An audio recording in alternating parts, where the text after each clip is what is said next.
Sunday, April 2nd, and we're going to pick up on this fairing again.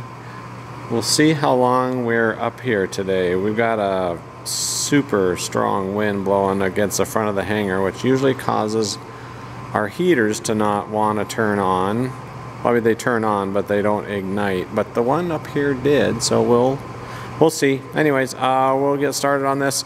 Just had that little bit. We need to finish that fit on the front part of it there, and we'll get that done and get the riv nuts and whatnot done, and see what else we get to.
I don't know if I've shown this before or not, but on these riv nuts, there's a little, I guess I call it a key. Well, it's probably hard to see. I can't tell on this camera, but there's a little bump in there.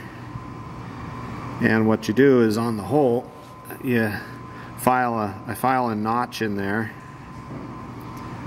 I file a notch in there to match up with that little bump.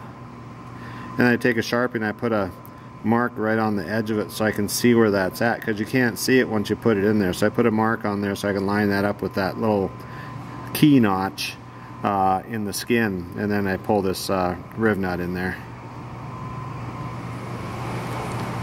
Now I got our fairings ready to go here, and had a suggestion of doing some type of a spacer in here, either washers or a bushing or something. And I'm just going to take this scrap plastic.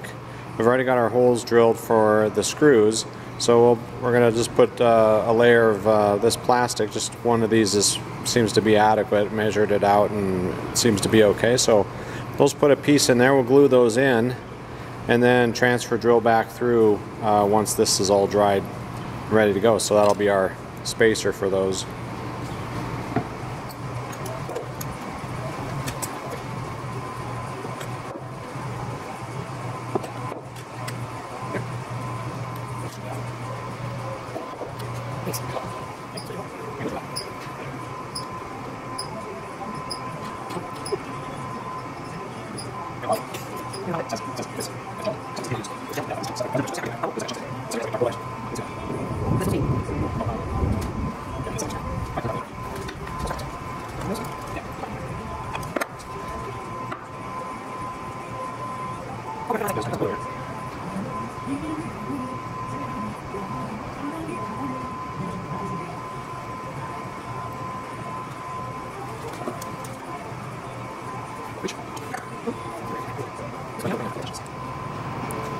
Alright, just want to show you what we did with these little spacer strips I did, or spacer pieces. Just did a piece of that plastic and used some ABS glue to glue those down. We've got our holes here, so we'll just transfer drill those once this stuff is cured up a little more. And we've got it sitting underneath the heater.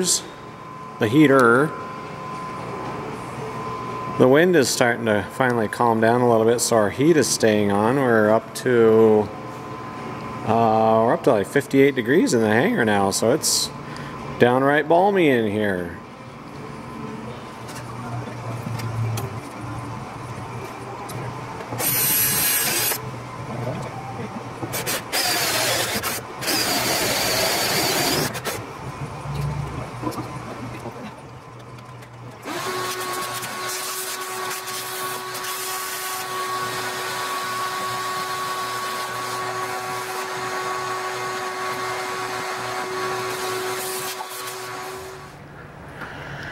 Well, it's a beautiful day today, but man, the wind, there goes the door.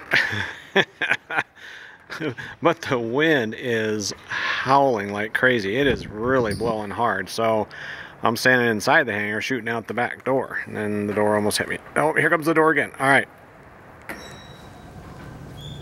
All right, well, we're done for today. Got these fairings finally put on, fit up, and adjusted, and fitting up good.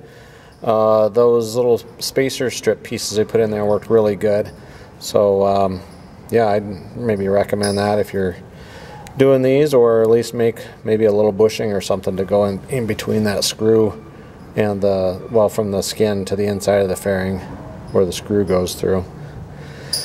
But we can now proceed on with the header tank install, and you saw we did drill the, or cut the hole.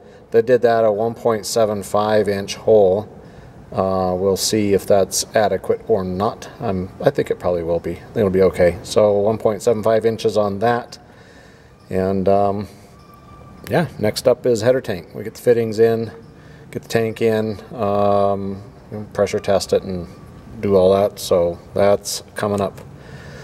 We'll be back up here on, if not before, we'll be up here on Friday. Took the day off to get some more work done on the airplane. So Friday, Saturday, and Sunday. We'll have a 3-day weekend for airplane work. So we'll see how it goes. Hopefully the weather holds up. The wind finally slowed down enough for the heat to come back on in the hangar just as we're getting done. It kind of warmed up. So that's typical, but hey, we can deal with it. Alright, hey, everybody have a good evening. Thanks for watching, and that's it for now.